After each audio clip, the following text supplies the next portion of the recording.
Esse é o Cápsula e nós vamos falar agora sobre o ataque do 6 de janeiro ao Capitólio lá nos Estados Unidos. Vocês lembram desse caso, né? A gente acompanhou aqui, inclusive, no Cápsula lá em 2020, né, 2021, quando muitos manifestantes que foram chamados para o Trump para um comício acabaram decidindo fazer uma invasão do Capitólio e assustaram todo mundo e coisa e tal. E isso foi usado como uma maneira de dizer que o Trump estava tentando uma insurreição. Tentaram um processo em vários estados lá nos Estados Unidos para dizer que ele estava fazendo um golpe. Literalmente, o processo de insurreição nos Estados Unidos era o processo do golpe. Só que, felizmente, para o Trump, o processo americano, a justiça americana, ela é muito mais bem servida, é muito mais adequada do que a justiça brasileira. Então, o Trump não sofreu esse ataque covarde da esquerda para tentar inabilitar ele para próximas eleições, né?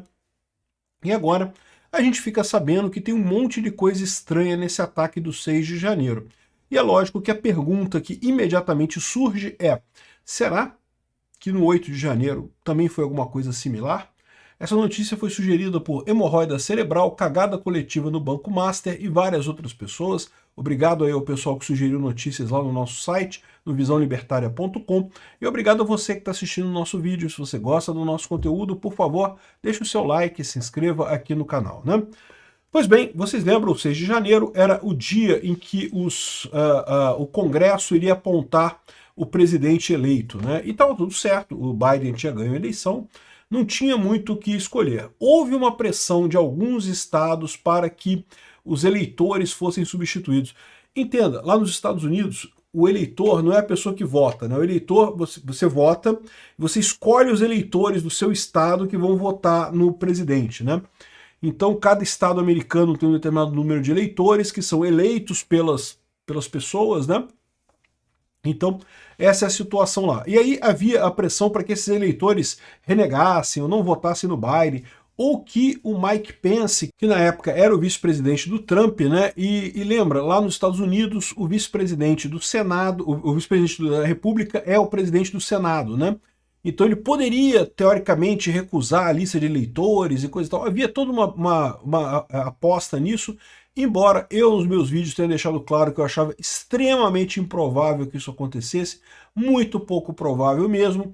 Mas aí o Trump convocou uma grande manifestação para tentar pressionar os deputados, né?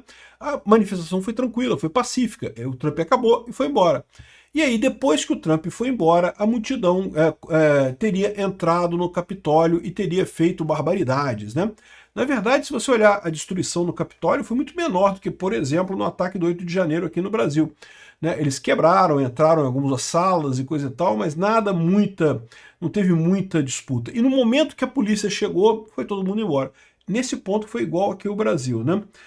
O que a gente sabe agora, o que apareceu agora na investigação é justamente que o FBI teria colocado quase 300 agentes, 274 agentes misturados na multidão. Então tinham quase 300 agentes do FBI no meio da multidão ali. Olha que coisa curiosa, né? Imagina se a gente fica sabendo que no 8 de janeiro tinham 300 policiais federais disfarçados no meio da multidão, provocando ou talvez incentivando as pessoas a quebrarem as coisas. A gente não sabe ainda o que esses policiais estavam fazendo, o que esses agentes estavam fazendo. Pode ser que não, tá, gente? Tem muita gente falando aqui que não, porque, olha só, a Ludmila Lins Grilo fala aqui, ó. Trump revelou hoje que agitadores do 6 de janeiro nos Estados Unidos foram plantados pelo próprio FBI. Olha só, calma, a gente não sabe isso ainda. O que a gente sabe é que haviam 300 agentes do FBI no meio da multidão. Qual o papel desses agentes a gente não sabe ainda.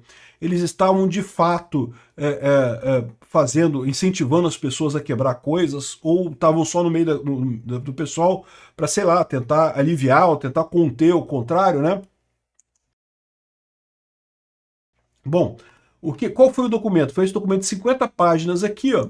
São 50 páginas de informações, de conversas que tiveram lá no FBI, em que justamente comprovavam que existiam 300 agentes do FBI nesse caso do 6 de janeiro, lá infiltrados na multidão.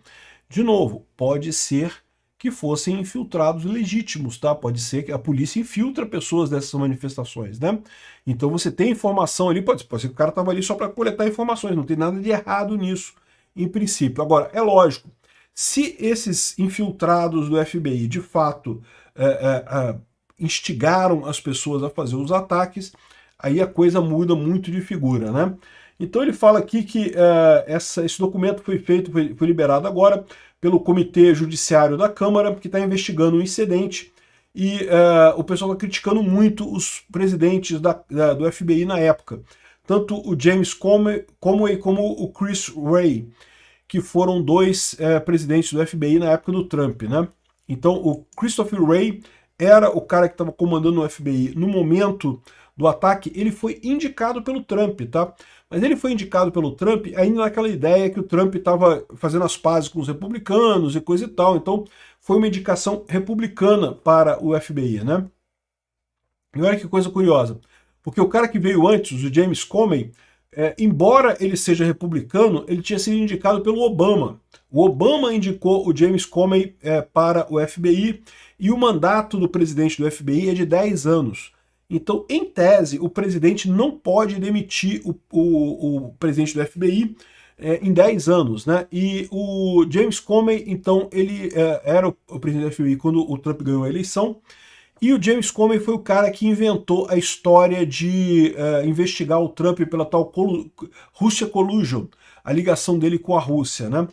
Que não deu em nada, mas no final das contas ficou muito ruim para ele. Ele acabou pedindo demissão, e aí o Trump indicou esse cara aqui, o Christopher Wray, né?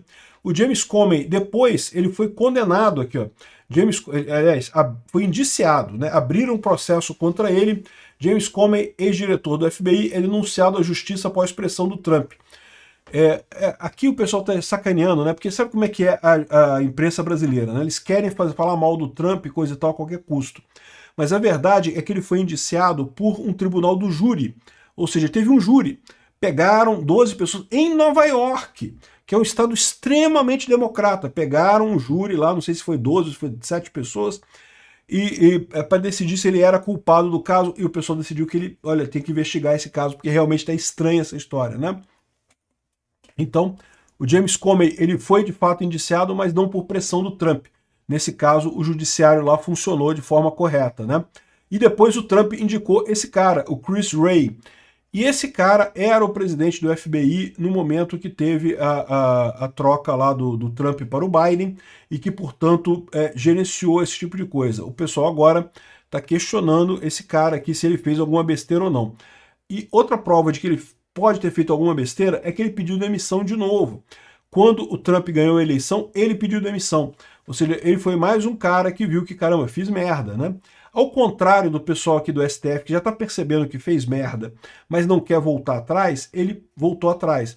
Tanto que o Trump pôde eleger um novo presidente do FBI, escolheu o Kash Patel, que é o atual presidente do FBI, né? Então, ou seja, essa revelação aqui de que 300 agentes do FBI estavam no meio da multidão é uma revelação chocante, é uma revelação importante, mas calma, a gente tem que ver se esse pessoal realmente atuou para fazer a coisa. Qual foi a função desse pessoal lá? Não está claro ainda, né? Eu não cheguei a ler tudo isso daqui, mas mesmo o pessoal que leu e viu a coisa falou que não tem indicação de que eles tinham feito, insuflado esses casos, né?